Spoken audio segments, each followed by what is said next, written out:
I spent my entire life building a future for my children. But when I changed my will and left half my estate to charity, they called me heartless. They thought I had betrayed the family until they discovered the heartbreaking reason behind my decision. This story will change the way you think about inheritance forever. My name is Margaret Collins. I'm 68 years old and spent nearly 4 decades teaching elementary school in Ohio. My husband Daniel and I never lived extravagantly. We drove used cars, skipped expensive vacations, saved every extra dollar we could. By the time he passed away after battling cancer, we had quietly built an estate worth nearly $2.8 million. I believe that one day our children would appreciate the sacrifices we made. I was wrong. Everything changed during Thanksgiving. My son, Ethan, suddenly became interested in my investments. My daughter, Rebecca, kept asking whether I'd considered moving into assisted living. At first, I thought they were simply concerned. Then one evening, I overheard them talking in my kitchen. Rebecca whispered, "Mom's house alone is worth over $1 million. Ethan laughed. "When everything becomes ours, we'll finally be able to relax. Not if, when." I stood frozen in the hallway. My children weren't planning my future. They were planning life after my death. That night, I cried until sunrise. A few days later, I returned to the Children's Cancer Hospital, where Daniel had received treatment years earlier. There I met parents sleeping in waiting rooms because they couldn't afford hotels. I saw children smiling despite chemotherapy. One little girl named Lily handed me a handmade paper flower. She smiled and said, "Don't be sad. Tomorrow is another happy day." She was fighting cancer, yet comforting me. I realized something in that moment. Some people have almost nothing, yet they give everything. Others have everything, yet still want more. The following week, I sat inside my attorney's office.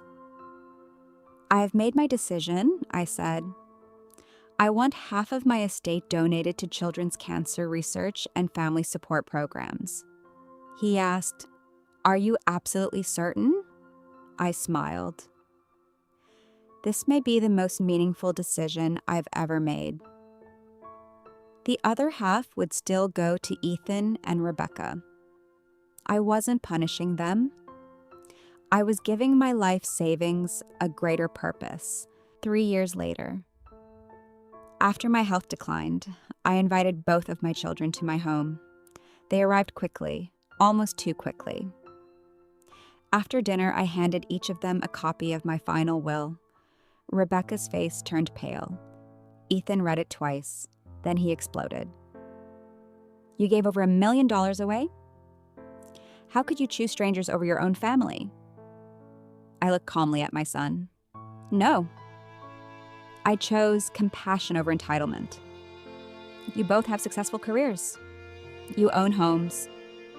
Your children are healthy.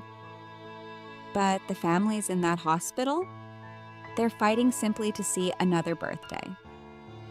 The room fell silent. Neither of them had an answer. 4 months later, I passed away peacefully. My funeral wasn't filled with wealthy relatives. It was filled with grateful people, former students, doctors, nurses, parents, children whose treatments had been funded because of the donation. Months later, the hospital opened a new family center. Above the entrance hung a bronze plaque, the Margaret and Daniel Collins Hope Center. Beneath it were simple words: "Love isn't measured by what we keep, but by what we give." Nearly a year later, Rebecca visited the center alone. She spent hours reading letters from parents whose children had survived because of the foundation. One letter read, "Your mother's kindness gave our daughter another Christmas." Rebecca broke down in tears. For the first time, She understood. She hadn't lost half an inheritance. She had witnessed what a real legacy looks like. Years later, Ethan brought his young son to the center. His little boy pointed to the plaque and asked, "Dad, who is Margaret Collins?" Ethan smiled through tears. "She was my mother. And I wish I had learned her greatest lesson while she was still alive." If the story touched your heart, remember this. True wealth isn't measured by the money we leave behind. It's measured by the lives we change while we're here. If you enjoyed the story, don't forget to like, subscribe, and share it with someone who believes kindness is the greatest inheritance of all.